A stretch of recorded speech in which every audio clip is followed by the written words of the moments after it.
Well, South Africans will have to pay more for electricity supply after the National Energy Regulator of South Africa approved a 18.65% rate increase for Eskom to implement in the 2023-2024 fiscal year. This is less than the 32% that the utility had asked for, but Eskom will get a further 12.74% in April 2024. Well, joining me now to react to this decision is ActionSA leader Herman Mashaba. And Dr. Mashaba, thank you so much for your time and thank you for joining us on our program this morning. You, of course, lead a political party that, is a leader amongst society, amongst the communities, particularly in local government, the coalface, really, of a lot of government's ability to service communities. Electricity is a major problem. What's your reaction to this development? Yes, good morning, Togoz, and good morning to the listeners. Thank you so much for the opportunity. This is really a very terrible day for South Africa. It appears that this government is actually pushing people to a cliff where I think there's a possibility, if we don't really arrest this, that we'll have the Arab Spring. And as you've really rightfully indicated, we deal at local level. We deal at the coalface. You look at the desperation of particularly poor people, because they are the biggest victims of this mismanagement of everything that we do. To come out with over 18% price increase, how Nersa actually accepted this increase from Eskom, it's actually quite unfortunate. And the thing is, why unfortunate in the sense that they are not really looking for this money to fix Eskom. No, they are looking for this money to loot Eskom. As you are aware, we've been subjected to load shedding now, 14, 12 years. Spent over 200 billion rands on building two power stations, who the biggest beneficiary of these power stations, which are failing to provide us with electricity. The biggest beneficiaries has been the ANC government itself and their cronies, and they are still benefiting even up to today with all the supplies to Eskom, whereas Eskom is actually a free for all. Now this 18% increase is not going towards addressing supply of electricity. It's actually going to go into the pockets of the hyenas. So it's really unfortunate that we can really be expected to accept this. At the time when inflation is up, this price increase is double the normal the inflation of our country. If you look at the overall services in our country, government services are declining. Food prices are going up. Unemployment it's going up. The president himself on Sunday, really unfortunate, celebrating that 29 million South Africans are on the social grant. So you can imagine we have a government that have absolutely no sense whatsoever what's happening in the country. They celebrate failure, because if you are a country 50% of your people are dependent on government, it's something that any normal human being will be ashamed of. But in our case, the president really stand in front of the country with all the television stations live celebrating the failure as a success. So we really are going to face very difficult times. And unfortunately, if we continue like this, let South Africans really be prepared. This country will soon become a failed state. Right. The major grievance for a lot of South Africans, and Dr. Mashaba, is the fact that they are, from the 1st of April, going to be paying more for, a service that they're actually getting less of, paying more for electricity and getting less supply for that very same electricity. In response to this crisis, the president, of course, released a statement where he noted, of course, the devastating impact of load shedding, but turned his attention to the National Energy Plan and the National Energy Crisis Committee. What are your thoughts on the president's response, his handling of this worsening energy crisis?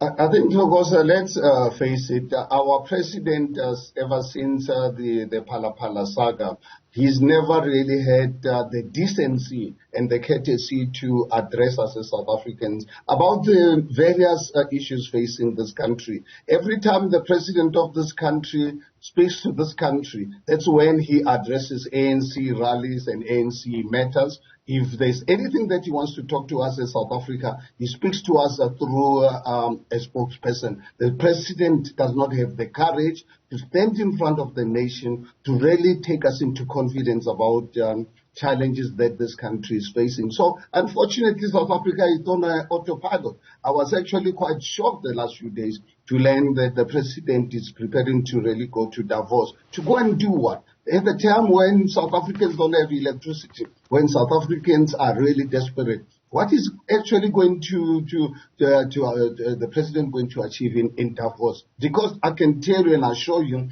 watch the next few days at Davos. The international media is going to take him up on this. And it's actually going to be a PR exercise went wrong. So I think and advise the president, instead of going to Davos, save the money that was supposed to really go to Switzerland with, address us as South Africans, sit with us on a daily basis, give us an update how he intends addressing the question of Eskom, not to really deal with us through a spokesperson. Unfortunately, our country is on autopilot. Let the president sit with the media, address them, and allow the media to ask him difficult questions. Unfortunately, as you are aware, for you as media and journalists, the president does not really ever since COVID, actually, the president no longer gives the media an opportunity to engage him. I think if you look at any democratic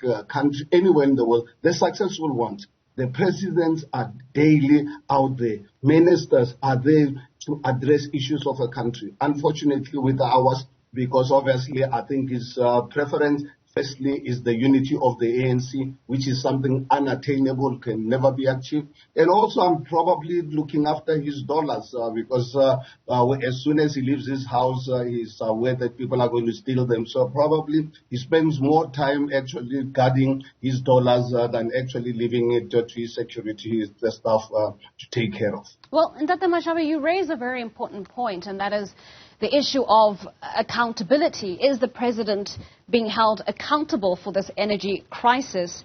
But on the same breath, a criticism that is often directed at opposition parties, to which one of whom you lead, is that we often find opposition parties joining in the chorus of lamenting along with the citizens of the country, as opposed to coming forward and proffering solutions to the crisis. What's your response to that criticism? I think the people need to really be fair and actually have a sense of an understanding of how democracy works. If you're in opposition, what else can you do? You can raise issues, engage the president, and I beg to government. differ. As a member of the opposition, I beg to differ. You can come up with solutions. Your only job is not only to be a detracting voice to the governing party. No, absolutely. I'm not obviously disagreeing with you. I'm just really saying that every single day we give solutions to the president. If you look at ActionSA in particular, I did an opinion piece this week giving solutions to how we can address some of the challenges facing this country in terms of dealing with corruption, dealing with draconian labor laws that are making it difficult for South African business people, particularly small businesses, where we need to really put professional public servants, where we need the rule of law, because the only way you can build a country, you need a rule of law. South Africa right now, honestly, we need to bring back the scorpions, independent of political intervention. But unfortunately, if government does not listen to you, there's absolutely nothing you can do until such time that civil society, the voters out there, are the ones who must then obviously remove this government. Right. On the issue of civil society, there has been, much conversation around the lack of mobilization. The fact that we're not seeing enough South Africans, mobilizing and raising this as a real issue, essentially bringing the country to a standstill, because that's the effect of this load shedding. 12 hours of load shedding is the equivalent of a country coming to a standstill. Yet its citizens haven't necessarily risen up to the occasion to say enough is enough. What's your response to that? Well, it's really unfortunate if as a country we are going to resolve our issues by such a protest. Obviously, if government pushes you, it'll lead to the Arab Spring type of a protest. But is that what we want? We live in a constitutional democracy. South Africans have got such a great opportunity that every 2.5 years they can remove politicians who do not really perform. But unfortunately, 29 years into our democratic system, there are people who are still voting the very same political party that every single day promises them that they are going to renew themselves. There's no way that you can renew a 110-year-old car. It's impossible. So I think for South Africans, my advice and my request is that let us use democratic system to remove government. We should not really be married to political party, whether it's ActionSA or anyone else. Be married to what this government do for you. And when you go out and vote, you don't vote for political party.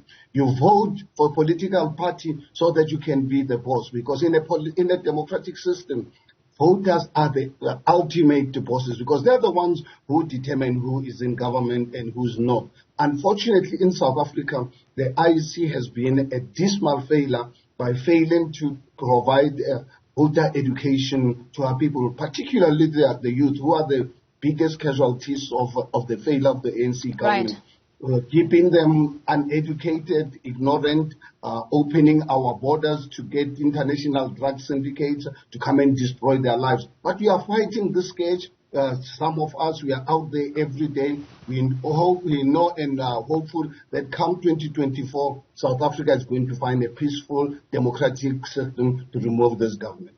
Well, Dr. Mashaba, thank you so much for your time and thank you for coming onto our platform and sharing your insights with us.